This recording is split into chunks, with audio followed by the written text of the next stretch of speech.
What's up mga kaibigan? It's your boy, Jayfliden TV at nandito na naman ulit tayo sa panibagong vlog dahil magre-react at aalamin natin ang estimated revenue ni Mariel Arce na kung saan yung vlog na iyon ay nakakuha ng 1.7 million views. At ang title ay, Bakit Pinili Namin Tumira sa Gitna ng Dagat? And by the way, today is April and I feel the summer kasi napakainit.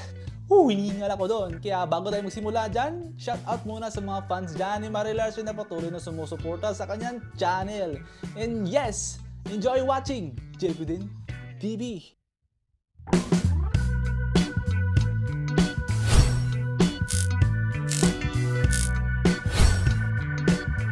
By the way guys, disclaimer muna, hindi po ako professional at hindi rin po ako expert pagdating sa pag-estimate ng mga revenue ng mga YouTubers. Ang lahat pong na nakuha kong data ay nanggaling lamang po sa social based analytics, which is approved naman ni YouTube. Kaya kung magkamali man ako guys, feel free to correction me. Kaya simulan na natin ang pag-react, let's go! Same pa rin yung intro. Oh, kasag. Uy, buras. Kibilaw. Buras. Napakahangin no, yung alon. Medyo malaki na. Maraming napatanong bakit pinatayo ang bahay sa gitna ng dagat. Makikita po natin ang bahay ay sobrang simple lang, as in bahay kubo lang. Simple pero malaki pa rin yung gagasto nyo dyan. 35,000 pesos. 35,000. Maraming napasabi sa akin, parang badyaw daw po ako dahil yung style ng bahay.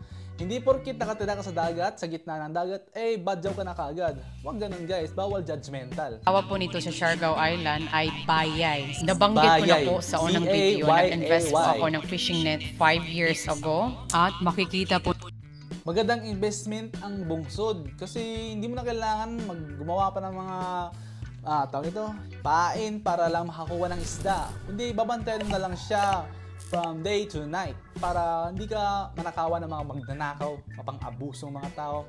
Yan. Natin kung gaano kalapit ang bahay na pinatayo ko sa my fishing net dahilan para mabantayan po ang fishing net namin every day, every night para wala pong magnanakaw. Good morning! Pagising ko po ay may nakita ako agad na rainbow at medyo po dito mahangin. Ganto po dito pag medyo pangit ang panahon, lumalaki po ang alon. May time talaga guys yung pumunta ako sa bungsod madilim na nun and biglang lumakis yung hangin. Parang 5 aircon yata ang nasa harapan mo kasi sobrang lamig talaga guys. Kailangan mo talaga magdala ng 5 kumot. Para lang yan sa'yo. Kasi napakalamig talaga. Pasok po tayo. Parang may bagyo po dito sa amin. Pero wala naman pong bagyo. Ganito po talaga sa gitna ng dagat. Pag may mga low pressure, kasi open area po kasi yung bahay namin. Kaya para stop na lang din mamaya tonight para hindi kami magluto kasi super windy. Don't use that. Ito yung gusto niyang gagamitin. That's only for drinking water. Inibili kasi yung drinking water.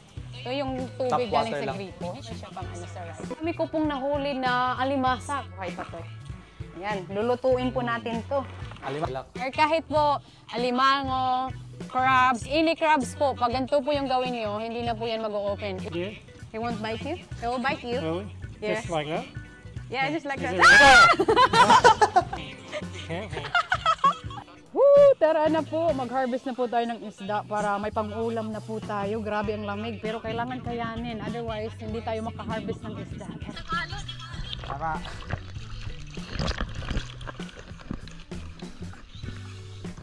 Paano gumagana yung bungsod ni Mariel Arce? Let me explain. So first intro pa nga lang is pinakita na ang drone shot na kung saan makikita ang bungsod ni Mariel Arce. So paano pa mapasok yung isda? For example, yung isda is nandito. Yung isda gusto pumunta doon. Kaso may harang. So papasok yung isda sa first entrance. And matatrap na siya doon. Pero may chance pa rin siyang makalabas kasi yung entrance is nakabukas lang. Pero di naman gaano kalaki. So paano mag-harvest ng isda sa bungsod ni Mariel Arce? Well, ang kailangan lang is 2 o 3 tao, tsaka ng tools. For example, 2 ang mag-harvest doon. At tsaka ang kailangan yung tools is antipara, pana, at tsaka ng net. Yung antipara is para makita niyo yung mga isda sa ilalim ng dagat. Yung pana naman is para makuha niyo yung isda. At tsaka yung net is lalagyan ng isda kung makakuha kayo ng isda. So meron ka ng partner, may 2 ng taga-harvest at tsaka may dala na kayong tools. First, ang gagawin nyo is papasok yung isa, yung first na tao, papasok yung isa sa entrance. ang gagawin niya doon is bugaw muna siya ng bugaw para yung mga isda sa ilalim, sa palibot, is ma-triggered, papasok sila sa second trap, third trap, at saka sa last trap. So pagkatapos yung gawin yun, swap naman sila. At saka yung first na pumasok sa entrance is magtitrace siya sa daanan ng mga isda, lilibutin niya yan hanggang yung mga isda makapasok sa second, third, at saka sa last. Yung second mo na partner is ganun pa rin, bugo siya ng bugo para hindi sila makalabas sa main entrance. Gets? Ayan, nakapasok na siya sa last trap. May isda po. Langgit po siya. Yung danggit, masarap yung paksiwing guys. Oh. Sarap yan. Presko pa. So, sa tatlong tools ang ginamit niya. Antipara, para sa mata, para makita niyo yung isda sa ilalim dagat. Pana is para mahuli niyo yung mga isda. At saka yung net naman is para meron kayong lalagyan ng mga isda. Tayo po, saka maganda yung weather. Tayo sa bahay para magluto kasi super lamig na. Dalawang bungsod kasi ang meron si Marilasin. Nasa unahan pa, malayo. Kailangan mo yung pambutin para makapunta ka dun.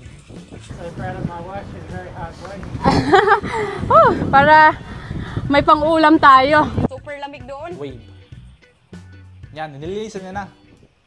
Pwede yan gawing paksiw, tinola, kinilaw, o ikaw kung anong trip mo. Pwede mo siyang idaing. Kaso, idadaing mo sa ganyang panahon, Bago ka talaga dito makaulam. Kailangan mo talaga muna mag-harvest. Hindi lang worth it is marami talaga mapang-abusong tao. Panakawin nila yan. Kaya yan yung purpose kung bakit may bahay sa gitna ng dagat. Kasi yung bahay na yon is doon magsistay sila Marilasin para bantayan yung bungsod para walang mga magnanakaw. Habang niluluto pa po natin ang alimasag, naghihiwa naman po ako ng isda para gagawa po ako ng kinilaw. Oh my God, this is very fresh po talaga na kinilaw dahil kakakuha lang po talaga ng isda. So ganito ko po hinihiwa ang isda pag gumagawa po ako ng kinilaw. Ano ba? Ay, adobo. Mahihirapan talaga ako kumain ng alimasag kasi Well, we're so lucky Mario's put all this fish. kailangan mo talagang pukpukin para You're makuha yung welcome. laman. You're welcome, ng honeybee. alimasag. Ayan. To see her, there's so many people asking. Probably I'm the one only happy and you're not happy. What are you gonna say about it? You know, it's nice and peaceful out here. There's no noise. It's good. Because you're saying you're Australian, you're not used to this kind of life, so Introvert kasi You wanna si stay Uncle here? David, kaya gusto niya ng tahimik, That's not true. mapayapa, hindi maingay. Ayaw niya ng may, So, neighbors. sanay na po siya yung ganitong buhay. Kasi sa Australia, hindi ko sanay pa na siya nakilala yung asawa ko. mag-isa. Ay, palagi po talaga siyang nag-iisa tapos nagka-camping walang mga Oo. kapitbahay. Kain po muna kami, hindi ko po alam kung paano po ito ubusin pero thank you so much for watching our videos. Bye! So tapos na tayong mag-react sa vlog ni Marilasin. So marami tayong natutunan patungkol sa bungsod niya. Yung budget niya doon is 35,000 pesos. At saka mahirap pala mag-harvest ng isda sa bungsod kapag pangit yung panahon. Pag malamig yung hangin, malakas yung hangin, malamig din yung dagat. Tsaka mahihirapan ka lumangoy kasi yung current is napakalakas. Tsaka masasarap yung mga niluto ni Marilasin. Tsaka yung kinilaw talaga yung the best para sa akin. Pero meron namang masarap doon yung alimasag. So yes. So aalamin naman natin yung estimated revenue ni Marilasin. So let's go. So base sa Social Blade, yung estimated revenue ni Marilasin sa 1.7 million views is kumita siya ng $333 to $2.7k thousand. So, i-convert natin yan into Philippine money. So, 2,700k times 55 pesos is equal to 148,500 pesos. Yan yung kinita niya. 148,500 pesos yung kinita ni Marilasin sa 1.7 million views. So, yes. Ngayon nalaman niyo na ang estimated revenue niya is huwag niyo naman kalimutan mag-like, subscribe, and press the bell button for more updates para lagi kayong updated sa mga bago kong video na i-upload. Kaya once again guys, it's your boy, Jay Pruden TV. Adios!